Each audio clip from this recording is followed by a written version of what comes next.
bilis ho ng panahon, ano ho? Isang buwan na ho ang nakalipas na ating pinagdiriwang ang Mission Month.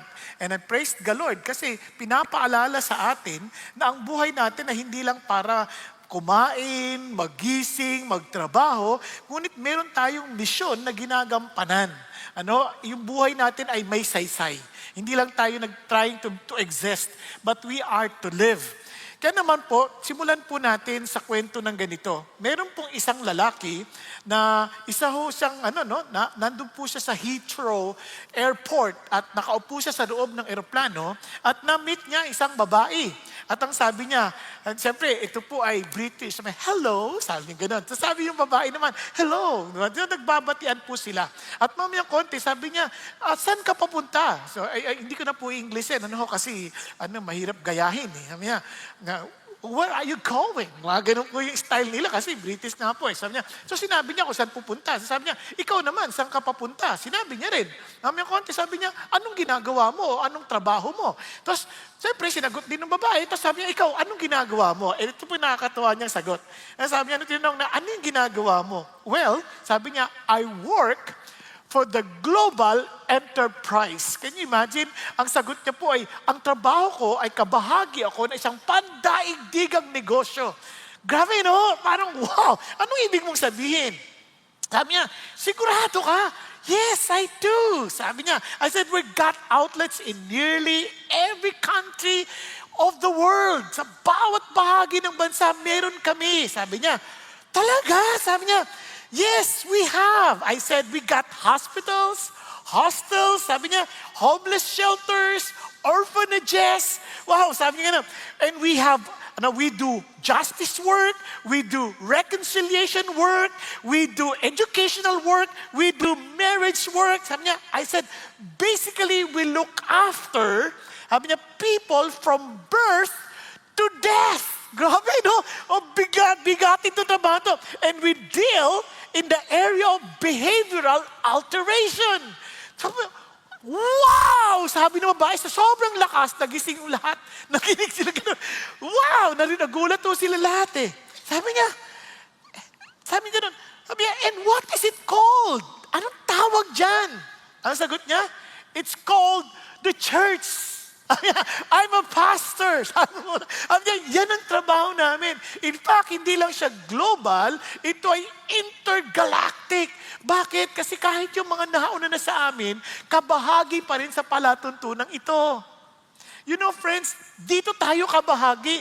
Don't ever think that we're just part of a movement. We're part of a global enterprise by God.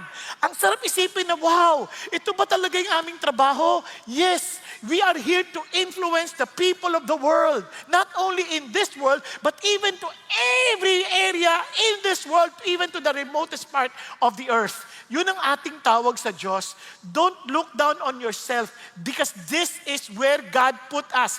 A church, a body of Christ where even the gates of hell shall not prevail against it. Pag-isipan niyo yung ating bahagi. Kaya hindi ho maliit ang ating panawagan. In fact, kung titignan ninyo, yung binasa natin kanina sa Acts, napaka-importante. Now they were at Antioch. In the church that was there, ano daw yung nando sa church na yun? Prophets and teachers. Ito po yung composition ng kalang church leadership.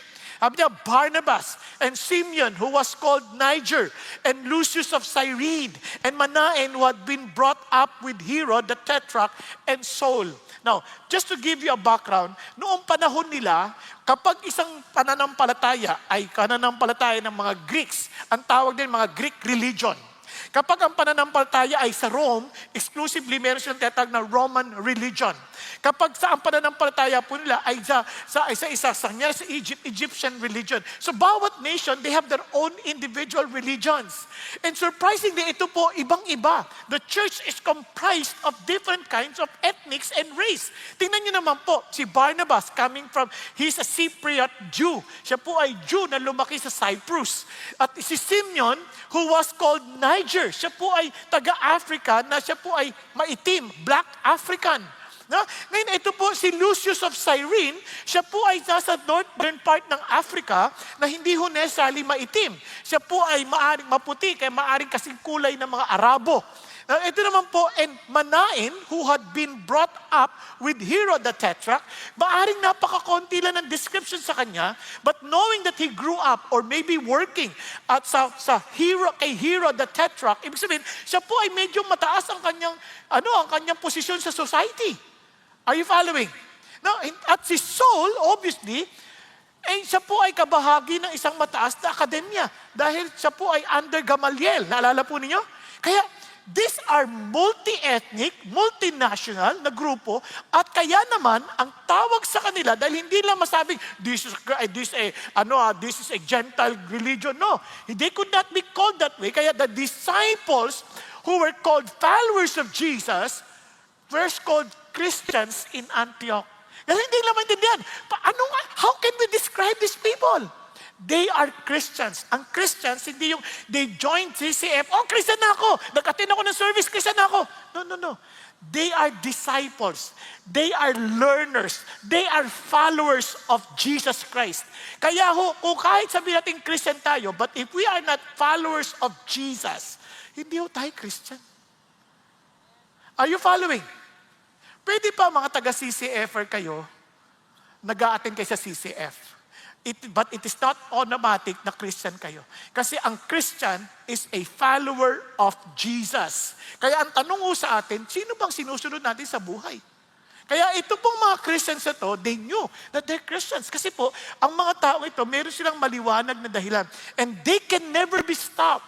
They want to tell the world about Jesus. Kasi sabi niya, then those who were scattered because of the persecution, wala akong pipigil sa kanila. Bakit? That occurred in connection with Stephen made their way to Phoenicia, Cyprus, and Antioch. Ang lalayo na hong lugar yan. They were scattered, speaking the word to no one except Jews alone. At that time, dahil si Jesus is the fulfillment of the Old Testament prophecy na nasa Jewish religion, ang isip nila, this is first to be preached among the Jews. Kanya lang, hindi napigilan ito, but there were some of them, men of Cyprus and Cyrene, who came to Antioch and began speaking to the Greeks and also preaching to the Lord Jesus. And also preaching the Lord Jesus. And the hand of the Lord was with them, and a large number who believed turned to the Lord. Alam niyo, isang napakalaking bagay pong maintindihan natin ito. Noon, tayo po mga hentil. Kasama tayo sa mga hentil. Pakisabi sa katabi mo, hentil ka ha? Hindi ka Hudyo. Kung meron ka mang konting Jewish bagay, baka Mountain Dew lang na inom mo. Okay? Hentil. Ang mga hentil, ang tawag dyan talaga, mga panggatong lang sa impyerno.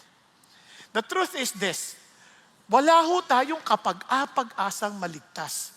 Talagang biyaya lang ng Diyos. Kaya nga when we were celebrating the Lord's Supper, nakakaiyak pong isipin, wow, I was given the privilege to be part of the body of Christ. Kaya nga sabi ni Jesus, sabi ni Paul, when the numbers of the Gentiles has been completed, the numbers have been completed, tapos na yung program, the Lord will come back. Kaya nga babalik ko yung programa sa Israel.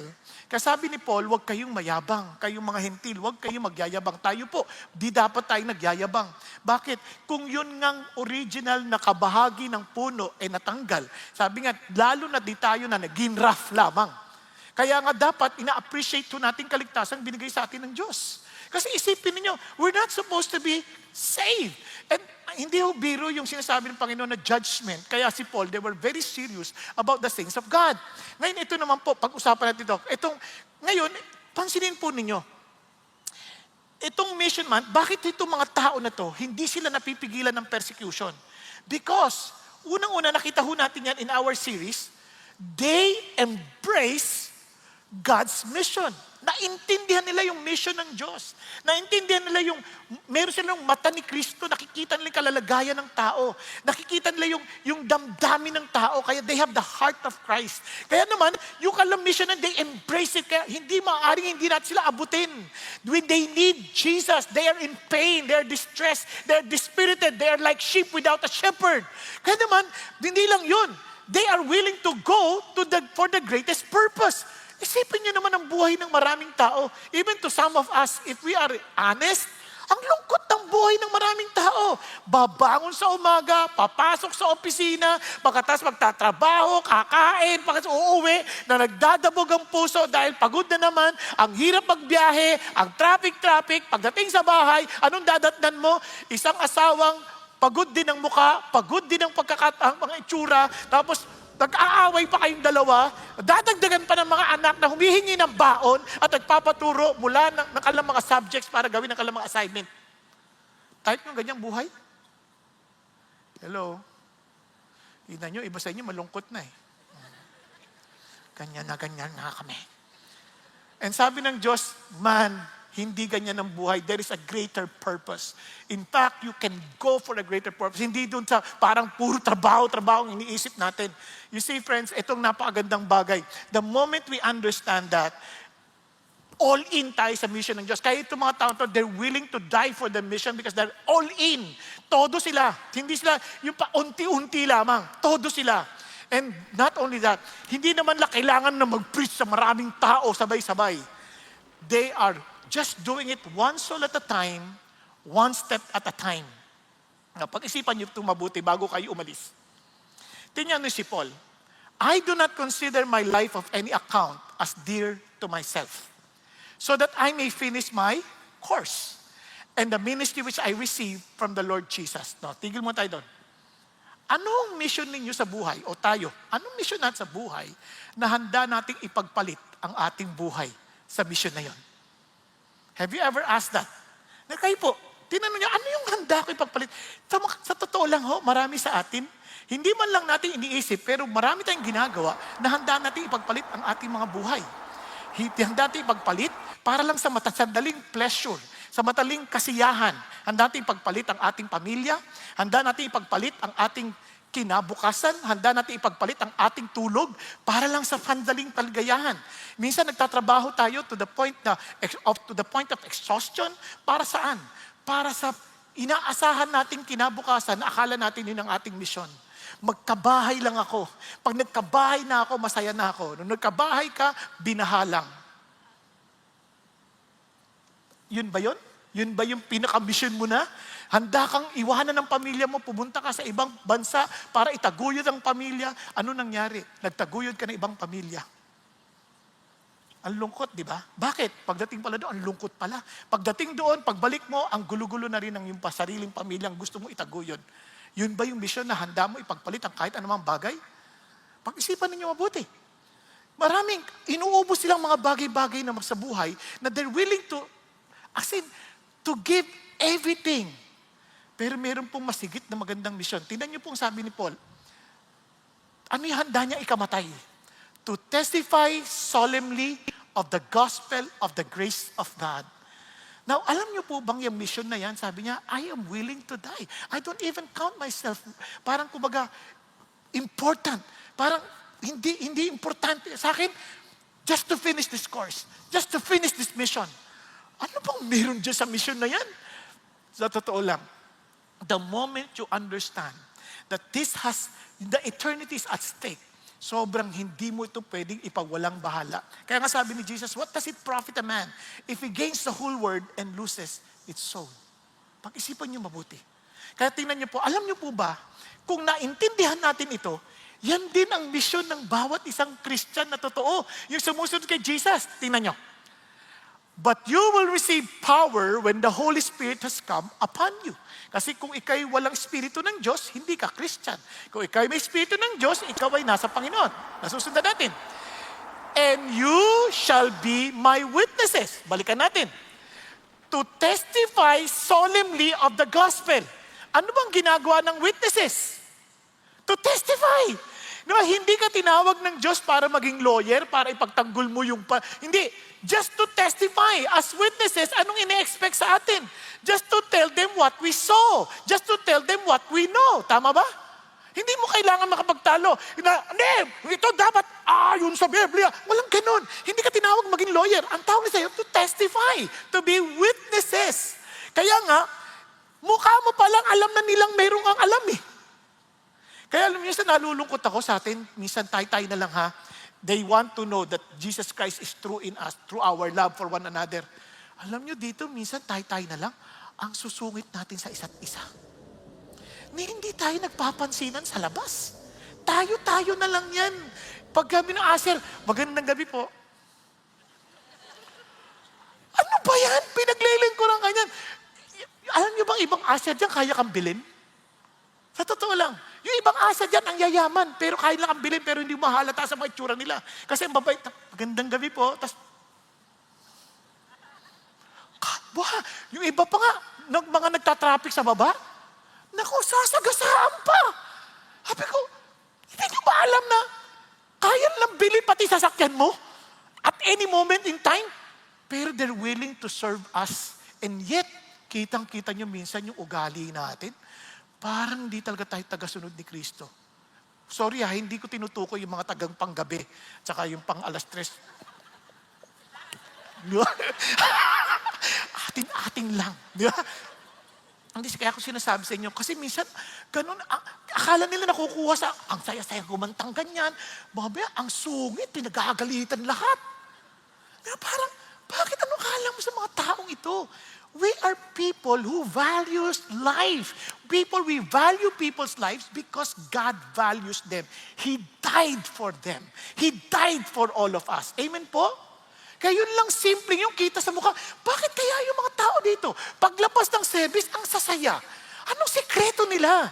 Bakit ang sasaya nila? Pagpunta sa tiendesitas, magbabayad ng parking. Ma'am, magandang gabi po, pangbayad po ng parking. Ito po, hindi yung, ma'am, parking. Ang mahal naman! Nagpaldan lang ako ng service, ito man! Galit na galit pa. Dapat, naku, unang-una, pasalamat tayo. Iba, natatraffic, galit na galit. Pasalamat kang natatraffic ka. Bakit? Ibig lang sabihin may kotse ka. Kasi kung hindi ka na-traffic, wala kang kotse. Ang tagal namin naglakad, palabas. Pasalamat ka, naglalakad ka. Yung iba nga, hindi makalakad. Hello? Pag-isipan nyo lang mabuti, ang dami natin dapat magpasalamat sa Diyos. Kaya alam natin, we are followers of Jesus kasi masaya tayo sa puso natin eh. Kaya pagdating sa bahay, magtataka yung mga kapitbahay, ba't ang sasaya ng pamilya na yan? Hindi yun, ba't kanya yung pamilya kagagaling na sa service, ang saya sila nagbabatuhan ng plato, nagsisigawan. Ganun ba yung gusto nating patotoo? Kaya hindi, we are witnesses. We saw how God changed our lives. We saw how God filled our lives with joy. We saw that. Kasi nakita namin ang laking pagbabago sa buhay namin. Nakita, kami personally, alam nyo ba noon, kami pa nag-uusap kami magkakapatid, sigawan. Parang ballpen mo. Ito na. Yung parang, nanghihirap ka na ng ballpen, galit pa. Parang walang pwedeng ano. Pero sa awa ng Diyos, binago kami kasi magkakahiwalay na kami ang tirahan. Joke. Nagkaroon kami ng mas maayos na pagtitingin sa isa't isa. Sa awa ng Panginoon Diyos, nakita ko paano yung tatay ko at nanay ko, paano mag-away noon nung hindi pa sila Christian. Nagsasakalan, nagsisigawan, nagtututukan ng baril. Pero purihin ng Panginoon Diyos, yun ay mga kasaysayan na lamang. Dahil nung si Jesus Christ naghari sa bahay namin, ang huli kong pag-aalala ng buhay pang tatay ko, hinaharana niya ang nanay ko. Sabi pa nga, dahil sa'yo, di ba?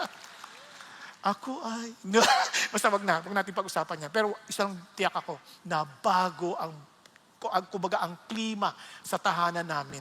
Kaya, anong mga pinag-uusapan? Papuri sa Panginoon Diyos, kabutihan ng Panginoon Diyos. Di ba ang sarap ng ganoon? It's just a matter of witnessing, telling people what God has done in our family. Ganon din tayo. Kung tayo yung messenger, pag sinabi natin, alam mo, tol, kapatid, alam mo ba, si Jesus napakabuti. Ay, hindi ako naniniwala dyan. Huwag kang mag-alala. Pinadadala niya lang yung mensahe.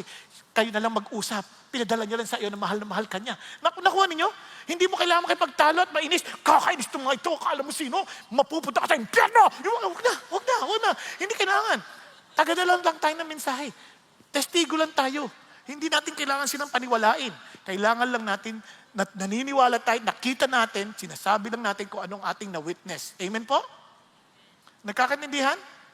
Kaya, yun ang sinasabi ng Panginoon Diyos. And imagine, ang kanyang tawag, witnesses, to testify. Parehong-pareho. Alam nyo ba kung bakit ang maraming tao, hindi punong-puno ng konsumisyon sa buhay? Sinabi ko noong nakaraan, kasi bakit? Wala silang maliwanag na misyon. Tingnan nyo, sabi ni Jesus, Huwag kayo mag-alala sa inyong mga kakainin, sa inyong mga iinumin, sa inyong mga susuotin. Bakit? Yung mga hindi nakakakilala sa Diyos, yan ang lagi nilang hinahanap. Pero alam yan ng tatay mo sa langit.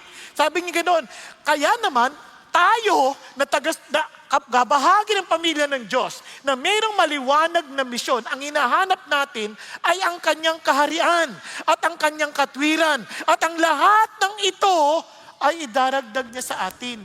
Kaya nga, makikita ninyo, ang isa sa katangian ng mga tagasunod ni Kristo, hindi sila warrior. Hindi sila isip-isip, ano kaya ang ating kakainin? Yung iba nasa service na. Saan tayo kakain mamaya? Pag natapos ito si pastor ng alas 8, wala nang restaurant bukas. Puproblemahin mo pa ba yan? Dapat hayaan mo, si Lord hindi ka pababayaan. Pumikit ka lang, nakatulog ka ng konti, may nalaglag ng butiki, bugsog ka na. God is able to provide us everything that we need. Yung iba, inaalala, sino kaya mapapakasawa ko? Sino kaya paano kayang kinabukasan namin? Magkakaanak ba kami? O ano ba kami? Makapapag-aral ko ba sila? Ang dami nating inaalala. Pero kung gagawin natin yung mission ng Diyos, si God mag-aalala ng inaalala natin. Nakita ko yan, kasi nakita ko yan sa sarili kong nakarin sa Diyos. Marami akong alalahanin, kaya nga bata pa lang ako, 25 pa lang ako, mukha na ako 50 anyos. Sa totoo lang. Nung naglalaro ako ng basketball, hindi man kayo maniwala, sa liit kong ito, naglalaro ako ng basketball. Sabi ba naman nung kalaban namin, 27 years old lang ako noon, naagaw ko yung bola. Sabi niya, you're still strong. Ha? Kasi ang tingin niya sa akin, 50 na. Nakaagaw pa ng bola. Sabi niya, you're still strong. Bakit? Wala akong naintindihan kasi nung panahon na yon, bago pa lang ang dami kong problema ko lahat ng bagay. But as I came to know the Lord Jesus Christ, as He reveals Himself to me, doon ko na-realize ang sarap pala ng buhay of trusting the Lord and doing His mission. And by the grace of God, sa edad ko ngayon, nagtagpo na rin ang edad ko at ang aking itsura. O, di ba? Ayos ba yan? Okay, para hindi nyo, parang nagtatanong ka, ilang taon na ba yan si Pastor? 60. 60 waistline ko. Senior citizen po ako, pero baawa ay ng Diyos kasi yung lakas ko ay sa biyaya niya para lang 59. Di ba? Now, balik tayo dito. Kaya ang nais ng Diyos sa atin is to follow His purpose. Go beyond your own small kingdom. Go beyond with your own small worries in life. Go beyond your own small territories. Go beyond and go and follow the purposes of God. Huwag nating maliitin ang ating daigdig. We are in a global enterprise. We are part of the global plan of the Lord. Huwag nating maliitin ang ating mga pananaw. Tayo naglilimitan ng ating mga sarili. But God, when He looks at us, He sees something big to accomplish. Amen po? Yun ang nais ng Diyos. Kaya nga naman, tanungin mo sarili mo, bakit ka ba nandito? Sa lahat ng pagkakataon, bakit tayo Pilipino? Bakit tayo nilikha ng Diyos sa lugar kung saan ang dami nating maaabot? Bakit tayo capable of speaking in Filipino, in Tagalog, or in English, or iba't iba pang lengguwahe? Amazing ang Pilipino. May mga Chinese na Pilipino, may mga Amerikanong Pilipino, may mga Espanyol na Pilipino. Sa lahat naman ng lahi, tayong pinaka-Pino. Pag-isipin nyo, ang lipi natin ba? Piling-pili ang lipi natin. Piling-lipi. Pinong-pino. Pilipino. Hindi ba kayo natutuwa niyan? Samantalang marami, kinahihiyan lang, I'm sorry, I don't understand Tagalog because I've been in the US for 2 weeks. You see, I just learned, we're different. Pwede ba? Hindi aksidente kung saan tayo nilagay ng Diyos. Bakit? Tingnan nyo naman, when God called us to minister, papansin nyo, babalikan ko lang po ito. Ano sabi ng Lord? We are to be witnesses both in Jerusalem In all Judea, Samaria, even to the remotest part of the... Ano sinasabi niya? Kahit saan ka nilagay, kahit saan ka naroroon, hindi niya sinabi, Jerusalem muna, tapos Judea, tapos Samaria, hindi. Both in Jerusalem, Judea, Samaria. In other words, wherever you are, nasa eskwelahan ka, nasa opisina ka, nasa kapitbahay mo, nasa bahay ka, you are God's witness. Amen po?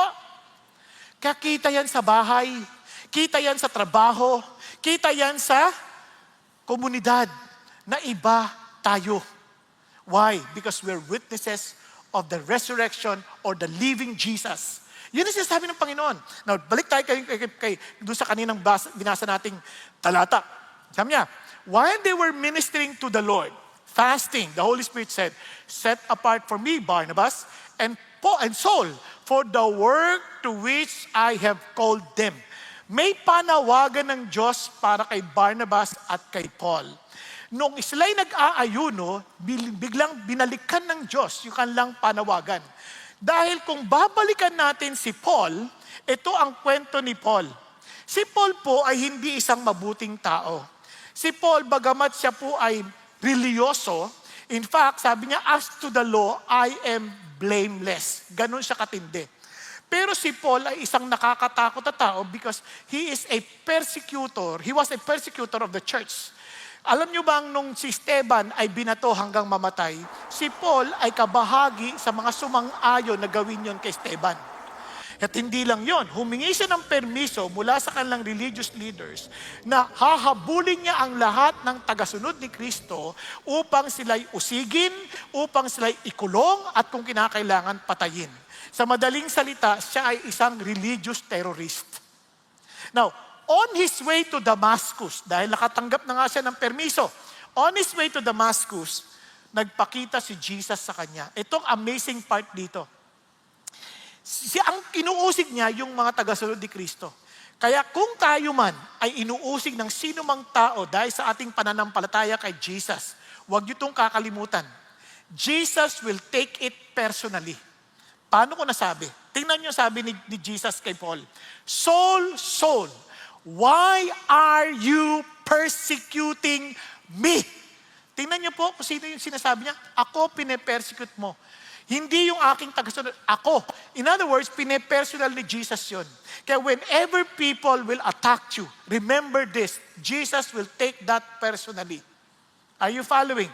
Huwag kang matatakot. I saw that with my own eyes, with my own personal life. Maraming tumitira sa akin, hinahayaan ko lang sila. But Jesus took that personally. When there was a time, Lord, papatulang ko na to. Sabi niya, huwag mong gagawin niya. Magturo ka lang ng katotohanan, I'll take care of that guy. And in a matter of weeks, patay yung tao. Hindi ko na kailangan sabihin pa kung sino yan. Pero one thing for sure, Jesus will take it personally. Are you following? Kaya huwag ka dapat matakot. Huwag mo intindihin yung mga bumabati ko sa'yo. Huwag mo silang intindihin. Yung mga natutulog habang nagpipreach ka, huwag mo intindihin yan. Nagpapahinga sila. Pero ang mahalaga, you do the work that God has entrusted you to do. Amen? Now, when Jesus Christ appeared to Paul, ano sabi niya? Who are you, Lord? And what do you want me to do, Lord? Amazingly, ang tanong niya kagad, sino ka, Lord? At anong gusto mo ipagawa sa akin? And true enough, God spoke to Paul, and look at what he said through Ananias. Although si Ananias, takot na takot. Kasi, Lord, baka yariin mo? Hindi, akong bahala dyan. Go to him. At itong sabi niya, but the Lord said to him, go, for he is chosen instrument of mine. Instrumento ko siya to bear my name before the Gentiles, before the kings, and the sons of Israel. Ano yung tawag ni Paul? Ang tawag ni Paul is to be a witness to the kings, not to be a witness to the children of Israel, and to be witness or apostle to the Gentiles. Napakagandang panawagan. Now, kung ikaw ay may ganong panawagan at maliwanag sa iyo pinagagawa siya ng Diyos, anong gagawin mo? Kung sabihin sa inyo, just go, anong gagawin mo? Don't wait, just go. And true enough, ganun ang ginawa ni Paul. Now, several days he was with the disciples who were at Damascus. And immediately, he began to proclaim Jesus in the synagogue saying, He is the Son of God. Napansin niyo ba yan? Agad-agad, walang patumpik-tumpik, hindi na nagdili-dali.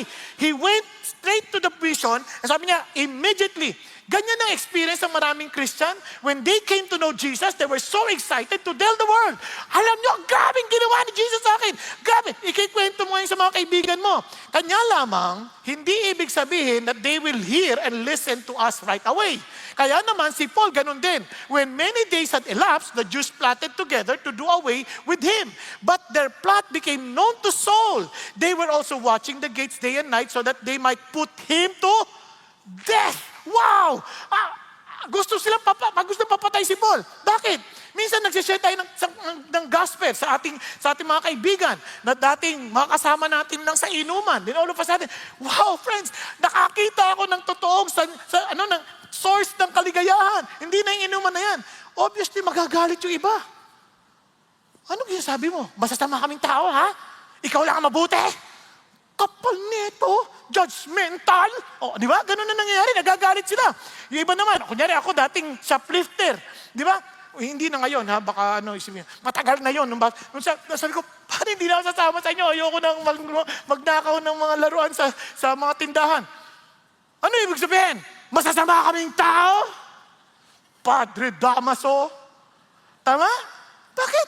They will hate us. Because somehow, para silang na-judge, para silang nabibigyan ng masamang pananaw laban sa kanilang mga sarili. Kaya minsan di sila nagagalit sila sa atin. Hindi lahat tatanggap, hindi lahat natutuwa. At hindi lang yon. Pag nag-share tayo ng gospel sa ating mga kamag-anak, minsan hindi sila natutuwa. Bakit? Tigil-tigilan mo kami, hindi mo kami maloloko, ha? Ang sama na ugali mo. They will always look at us from our past with a rear view mirror. Ang laki-laki ng windshield, hindi na nakita lang yung rear view. Sabi niya, hindi, naalala mo, totoy ka pa? Hindi niyo napansin, ganyan laging alaala sa atin. Pumasyal kayo sa lola ninyo. Ay, iho, ang laki mo na. Halika nga rito, iho, halika rito. Ang laki mo na, ang taba mo, ha? Pero ang tingin pa rin sa'yo, ikaw yung batang sutil noon. Hindi ka nakikitang matured na? Kung kausapin ka pa, kain ka na, iho, ito, subo mo. Di ba? Napansin niyo ba yan? O ganyan kayo? Diba? Pag-isipan niyo mabuti. Kaya hindi automatic na tatanggapin ka. Kaya ganito rin na nangyari kay Paul. Hindi siya tinanggap. Tingnan niyo. Ito pang malungkot. Tingnan niyo, ha? So, tinakas siya ngayon. Tinakas. Nilagay pa nga sa basket. Tingnan niyo, kahit sa kanyang makakasama, when he came to Jerusalem, he was trying to associate with the disciples. But they were all afraid of him, not believing that he was a disciple. Hindi yan totoo. Nang-uusig yan. You see, they were looking at him from his past. Tama ba? From his history. Kaya minsan, huwag kayong ma-offend. Nagbago na ako, hindi nyo ba alam? Christian na ako ngayon. Huwag na, hindi mo kailangan ipagpilitan ng iyong sarili. Maging totoo ka lang. Huwag kang mag-alala. Yes, hindi ka nila tatanggapin. Ay, tumigil ka, chismosa ka, kilala ka namin. Di ba? Naalala ko, mangungupit ka. Huwag kang akala mo, makakalusot ka dito, ha? Guys, mga anak, uy, ako tigil-tigilan mo ako, sinungaling ang bata ka, ha? Di ba? Minsan ganyan tingin sa atin. Aminin niyo na. Kaya ito lang siyang bagay. Kung totoo kay Jesus, huwag kang mag-alala. One day, they will see the truth. One day. Pero, huwag kang mag-give up. Amen? Huwag kang mag-give up. Kaya naman to si Paul, alam mo ba, bago ito nangyari, nagpunta pa yan sa Arabia. Pero, kapag may revelation ka natanggap, huwag kang automatic na magsasalita ka kagad. Learn to submit to the leadership of the church. Kasi yung gospel is not something that you discovered. Kaya marami naman napaka-passionate, pero wala talaga sa katotohanan. Huwag ganon. Alam mo kagad na sa Espiritu ka ng Diyos kasi you are submissive to the leadership. Kasi yung gospel, pinapasa lang yan. Kaya sabi ni Paul, even if we, or an angel from heaven will teach you contrary to what you have received from us, sabi niya, that person should be accursed. Nasusundan po natin. Kaya, yung gospel na yan, nasa kasaysayan yan, tuloy-tuloy yan. Hindi yan parang biglang, na-discover na namin to. Hindi. Nandiyan lang yan. Hindi yan magbabago. Kaya gusto niyo malaman, balik kayo sa Bible. Kunyari, gusto niyo maintindihan ng gospel, balikan niyo ang Galatians. Bakit? Doon, nireview ulit ni Paul yung ibig sabihin ng gospel sa Galatians. Naalala niyo? Balikan niyo. Basahin niyo ang Romans. Doon, diniscuss niya yung gospel. yung Corinthians, lahat yan. Makikita nyo sa Bible, consistent yan. Yung gospel mula kay John, yung gospel mula kay Mark, gospel mula kay Matthew, gospel mula kay Paul, gospel mula kay Peter. Consistent yan. Isa lang lang sinasabi, it's only through Jesus Christ that you and I can be saved. Wala sa sarili nating merito, kundi sa merito lamang ni Jesus Christ. If they preach another, medyo kabahan ka. Hoy, kailangan mo sumapi sa church namin para ikaw. Walang ganun. Kasi hindi ikaw ang sasapi. Isasapi ka ng Lord sa kanyang katawan. Are you following? Hello? Andiyan ka ba? O, pakisabi sa katabi mo, uy, magising ka na. Wala ka na. Diba? O, balik tayo dito. So, ano siya sabi ko? So, anong ginawa ni Paul? Ito ang amazing part. Tuloy tayo. Sabi niya, but Barnabas, itong amazing. Hindi ka man tanggapin ng mga tao, but God will always send a Barnabas, someone who is called to be an encourager. Sabi ganoon, took hold of him and brought him to the apostles and described to them how he had seen the Lord on the road and that he had talked to him and how at Damascus he had spoken out boldly in the name of Jesus. Amazing, no? Buti na lang merong ipapadala ang Diyos, kaya don't get discouraged. Now, ito po ang kalungkutan. And he was argue with the Hellenistic Jews. Ito pa si Paul, he needs to mature kasi nakikipag-away, nakikipag-argue sa mga Hellenistic Jews. But they were attempting to put him to death. So anong ginawa nila? To protect Paul, pinapunta siya sa Caesarea, then sabi niya, Paul, umuwi ka na muna sa Tarsus. Alam niyo, ayon sa pag-aaral, in fact, si Pastor Jim, diniinan niya ito kanina, 10 years siya sa Tarsus. Almost 13 years siyang hindi mo siya maririnig kasi nandun siya sa Tarsus. Ano nangyari sa calling niya? 13 years? Parang ano nangyari sa calling niya? Tandaan niyo, God has higher ways than ours. Now, ano nangyari sa kanya? He fled to Damascus. He spent 3 years in hiding in Arabia, rejected by the apostles of Jerusalem, sent to Syria and Cilicia, and eventually back home to Tarsus for 10 years. Ano yan? Sayang. Akala ko ba he was called to be a witness to kings, to be witness to the children of Israel, to be the apostle to the Gentiles. Ano nangyari? Meron na ba siyang king na naministeryuhan? Meron na bang, yung sa Israel, tinanggap ba siya? Hindi siya tinanggap. Nagministeryo siya to the apostles of the Gentiles. Inaway pa nga siya, hindi pa talaga hintil yung kausap niya. Kasi yung mga panahon na yon, bagamat hindi pa, ang tawag yan, not yet and rejected, but you are being molded by God Himself to be the Paul that God designed him to be. Nagkakaintindihan? Pero isang bagay lang ng katingaan ng Christians, kahit na hindi pa sila tanggap, they keep on growing in their relationship with Jesus Christ. They keep on loving Jesus. Katinan yung mga characteristics mga Christians sa Acts, for example, they were continually devoting themselves to the apostles' teaching and to the fellowship, to the breaking of bread and to prayer. Lagi sila nagpe-pray. Alam niyo ba, apostles' teaching? Sa ating ginagawa natin, anong ginagawa natin? We study the letters of Paul, the letters of Peter. Those are apostles' teachings. Naintindihan? So we keep on growing. Hindi lang yung, tinan nyo pa paano sila mag-fellowship. Day by day, continuing with one mind in the temple. And breaking bread from house to house. Nasa temple na, nag-house to house pa. Kumbaga sa atin, meron na tayong ditong service, sa congregational service, tapos meron pang small group. Gano'ng kadalas? Day by day. Wow! Yung iba sa atin, tamad na tamad. Uy, asama kayo sa D-group. Busy. Anong mission mo ba talaga na dapat mong unahin, na willing ka ipagpalit? Diba? Alam nyo, ito lang, pag-isipan nyo mabuti. Sino nagpo-provide sa atin? Si Jesus, tama? Nag-agree kayo, Kung sakaling bibigyan kayo ng $1,000 tuwing a-attend kayo ng small group, at a-attend kayo ng service, another $1,000, a-absent kayo? Alam nyo bakit? Kasi isip natin, ito ang provision. Kaya tayo minsan di umaten, akala natin ang provision will come from our own effort. The Lord will give us what we need in His time. In His perfect time. Are you following? Andiyan pa ba tayo? Hello? Kaya, let's put God first.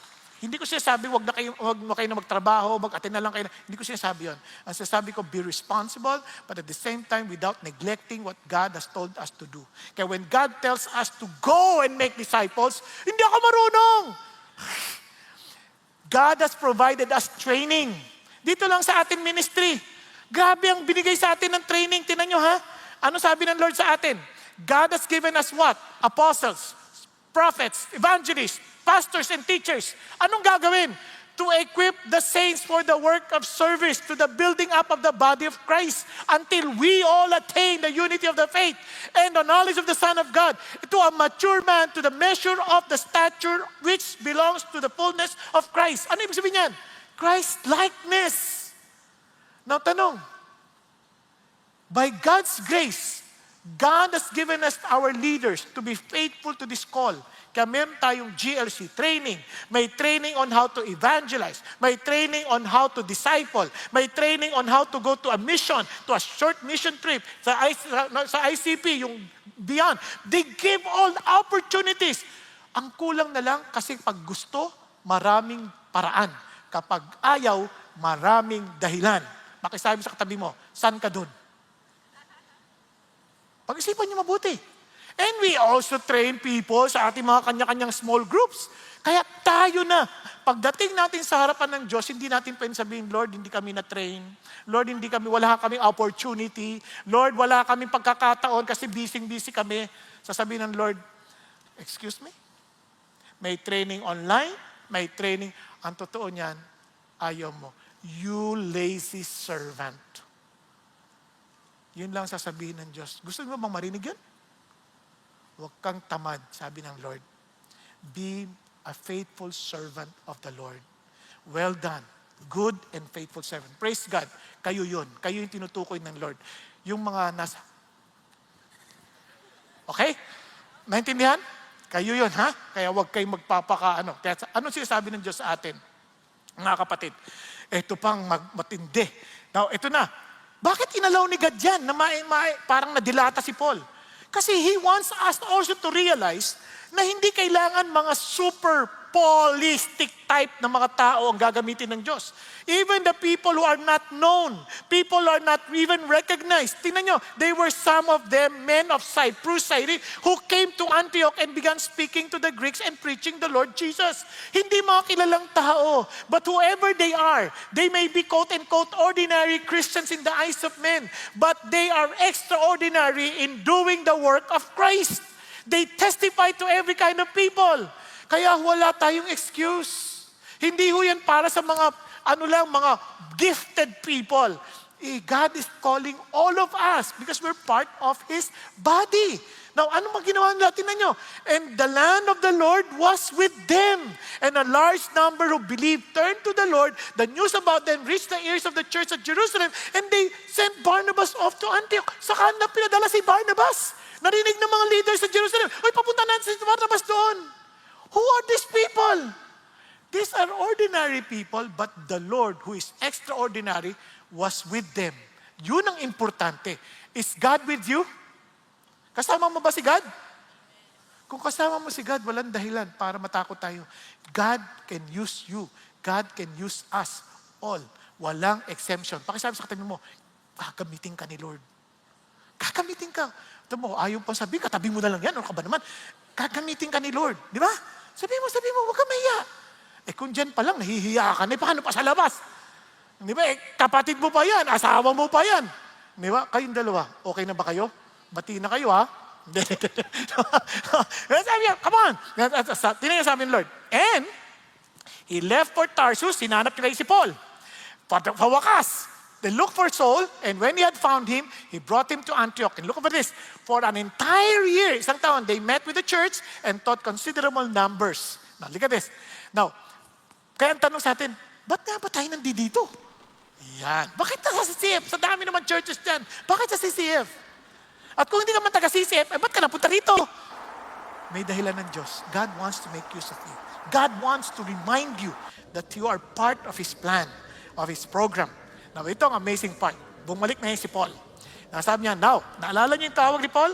God reminded him, okay, Paul, ito yung tinawag sa inyo. You are to preach to the king, you are to preach to the people, the children of Israel, you are to preach to the Gentiles. Kaya naman, Paul started the journey. At ito nga pong kanilang ginawa. From Antioch, he went to, mababasa niyo yan sa Acts 13.